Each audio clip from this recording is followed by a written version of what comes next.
Dengue মোকাবিলায় সব ধরনের প্রস্তুতি নিয়েছে সরকার, জানিয়েছেন স্বাস্থ্যমন্ত্রী সরদার মোহাম্মদ সাখাওয়াত হোসেন। এখন পর্যন্ত পর্যাপ্ত পরিমাণে কিট ও স্যালাইন রয়েছে বলেও জানান মন্ত্রী। সকালে ঢাকা মেডিকেল কলেজের প্যাথোলজি বিভাগে মাইক্রোস্কোপ ও ল্যাবরেটরির যন্ত্রপাতি হস্তান্তর অনুষ্ঠানে তিনি এই কথা বলেন। স্বাস্থ্যমন্ত্রী জানান, ডেঙ্গু প্রতিরোধে সবার সম্মিলিত প্রচেষ্টা প্রয়োজন। Bashundhara public school and college 2026 শিক্ষাবর্ষে ভর্তি চলছে। আগামী 10 জুলাই ডাক্তার জোবায়দা রহমান ঢাকা মেডিকেলে আসবেন বলেও জানান তিনি। ফ্লাইং মশাগুলি মারা আমাদের সহজ, বাট লার্ভা যেগুলি পানিতে হয় এগুলিতে স্প্রে করলে থাকে না, স্প্রেতে ডাইলিউট হয়ে যায়। সেইখানে একটা ট্যাবলেট বের হয়েছে স্প্রে করতে, সেটা বড় ডিচে কিন্তু করা যাবে না।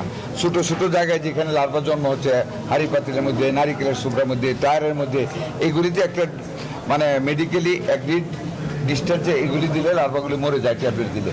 আমরা গতকাল মিটিং করে এই ট্যাবলেটগুলো আগামী 7 দিনের ভিতরে আমরা জোগাড় করতেছি মারার জন্য।